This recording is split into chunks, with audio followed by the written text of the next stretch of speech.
जो दुकानें खोली गई हैं, शराब की दुकानें खोल दी गई हैं। शराब की दुकान खोलने से बस्तियों की महिलाएं मर रही हैं, मर चुकी हैं, उनकी विधवा हो गई हैं, उनके बच्चे आज भी उनके तरस रहे हैं और बेरोजगार हो गए। और बस्तियों में जो शराब के ठेके खोल दिए हैं, उनकी महिलाएं मर चुकी हैं और महिलाओं को बहुत कष्ट हो रहा है। उनके बच्चे भूखे मर रहे हैं। कोई प्रशासन के बारे का बस्तियों में जाकर के शराब के ठेके खोल दिए जाते हैं, जिसके बारे में कोई भी सुनवाई नहीं होती है और पति उनके मर जाते हैं। लाखों पति मर चुके हैं और विधवाएं महिलाएं, उनके बच्चे रोड पे आ गए, खाने के लाले पड़ गए, लेकिन कोई उसके बारे में सुनवाई नहीं कर रहा है। तो पहले जिसका नाम जुमला था, आज वो नाम बदल के गारंटी कर दिया है। ना जुमले में कोई दम थी, ना गारंटी में कोई दम है।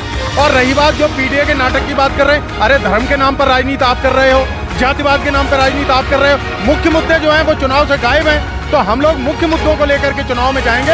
हमारे नेता माननीय अखिलेश यादव जी पीडीए गठबंधन को लेकर के और इस चुनाव में आगे जाएंगे, मुख्य मुद्दों को लेकर के आएंगे। राम मंदिर कोर्ट के आदेश पर बना है, हम लोग भी राम के अनुयायी हैं। राम के प्रति हम लोगों की आस्था है, हमारे नेता की आस्था है। लेकिन भारतीय जनता पार्टी के नेता ये बताएं, इस राम मंदिर को बनवाने में उनका क्या योगदान है? सिर्फ लाभ लेने के लिए ये लोग इस तरह के नाटक कर रहे हैं। ना तो इनका एक पैसा लगा है, ना है। राम मंदिर बन रहा है कोर्ट के आदेश पर। नमस्कार, आप देख रहे हैं तो यहाँ पर काफी जो लोग हैं, लाखों की संख्या में लोग मौजूद हैं पीडीए की सरकार बनाने को। हमारे साथ जुड़ चुके हैं मंत्री जी, तो आइए इनसे जानते हैं मंत्री जी से। मंत्री, जैसा कि आप देख रहे हैं इस सरकार में किसानों का प्रदर्शन चल रहा है दिन, और ईवीएम का भी विरोध प्रदर्शन चल रहा है, लेकिन सरकार के जैसे कहना होता है ना, सरकार के कान पे जूं नहीं रेंग रही है। तो इसके लिए आप क्या करना चाहेंगे आगे? देखिए, ये तो बिल्कुल तय है कि ये सरकार तानाशाही सरकार है और किसान विरोधी, नौजवान विरोधी, महिला विरोधी सरकार है। और जनता सिर्फ इस इंतज़ार में है कि पीडीए का गठबंधन तैयार हो चुका है। 2024 के चुनाव का ऐलान होगा तो जनता भी और तमाम राजनीतिक पार्टियां पीडीए गठबंधन के साथ होंगी। निश्चित रूप से 2024 पीडीए का होगा। जैसा कि अभी एक बयान में हाल ही में योगी जी ने कहा है कि ये जो पीडीए का जो नाटक रच रहे हैं ये केवल खेल है और जनता इनको बिल्कुल वोट नहीं देगी। तो ऐसा कह रहा है, आप इसके बारे में क्या कहना चाहते हैं? देखिए, सबसे पहले तो मैं ये कहना चाहता हूं, जो पहले जिसका नाम जुमला था, आज वो नाम बदल के गारंटी कर दिया है। ना जुमले में कोई दम थी, ना गारंटी में कोई दम है। और रही बात जो पीडीए के नाटक की बात कर रहे हैं, अरे धर्म के नाम पर राजनीति आप कर रहे हो, जातिवाद के नाम पर राजनीति आप कर रहे हो। मुख्य मुद्दे जो हैं वो चुनाव से गायब हैं। तो हम लोग मुख्य मुद्दों को लेकर के चुनाव में जाएंगे। हमारे नेता माननीय अखिलेश यादव जी पीडीए गठबंधन को लेकर के और इस चुनाव में आगे जाएंगे, मुख्य मुद्दों को लेकर के आएंगे। नहीं, जैसे कि राम मंदिर अभी बनाया है, तो राम मंदिर से पूरे भारतवर्ष की आस्थाएं जुड़ी हुई हैं, तो ये भी बहुत बड़ी उपलब्धि है देखा जाए तो। राम मंदिर कोर्ट के आदेश पर बना है, हम लोग भी राम के अनुयायी हैं। राम के प्रति हम लोगों की आस्था है, हमारे नेता की आस्था है।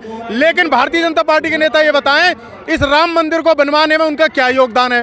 सिर्फ लाभ लेने के लिए ये लोग इस तरह के नाटक कर रहे हैं। ना तो इनका एक पैसा लगा है, ना योगदान है। राम मंदिर बन रहा है कोर्ट के आदेश पर बन रहा है। आगरा के अंदर आए दिन चोरी चकोटी हो रही है और कोई प्रशासन उसके बाद कोई कार्रवाई नहीं करती है। प्रशासन कोई भी इसके ऊपर ध्यान नहीं दे रहा है। और पहली सरकारें थी, बहुत अच्छी सरकार थी। इस सरकार के अंदर कहना कुछ है, करना कुछ है। और आज तक किसी की अब चोरी होती है, उसके बाद कुछ सुनवाई नहीं होती है। खूब आराम से धड़ल्ले से चोर घूम रहा है, बस सारी लूट करके ले जा रहा है और आदमियों को मार रहा है। कई घटना घटी है, लेकिन कोई सुनवाई नहीं हो रही है। दूसरे नंबर क्या है, जो दुकानें खोली गई हैं, शराब की दुकानें खोल दी गई हैं। शराब की दुकान खोलने से बस्तियों की महिलाएं मर रही हैं, मर चुकी हैं, उनकी विधवा हो गई हैं, उनके बच्चे आज भी उनके तरस रहे हैं और बेरोजगार हो गए। और बस्तियों में जो शराब के ठेके खोल दिए हैं, उनकी महिलाएं मर चुकी हैं और महिलाओं को बहुत कष्ट हो रहा है। उनके बच्चे भूखे मर रहे हैं। कोई प्रशासन के बारे का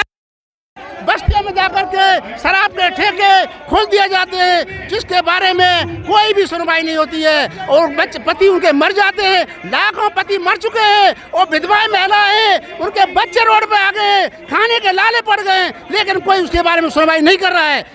ये प्रशासन की कमी है, क्योंकि बस्तियों में क्यों जहाँ जहाँ हरजन बस्ती है वहीं पर यह शराब के ठेके खोले जाते हैं और कहीं पर ठेके नहीं खोले जाते हैं। ऐसा क्यों हो रहा है? और जितनी हमारी जनता है, लाखों महिलाएं विधवाएं हो चुकी हैं, लेकिन उसको न तो सरकार की तरफ से कुछ मिला है, न कुछ है, न उसके घर बने, सब तड़प रहे हैं बेचारे। ये मेरा ये कहना है। हमारी नई सरकार आएगी, कांग्रेस सरकार आएगी, पीडीए सरकार आएगी, वो हमारा बदलाव लाएगी।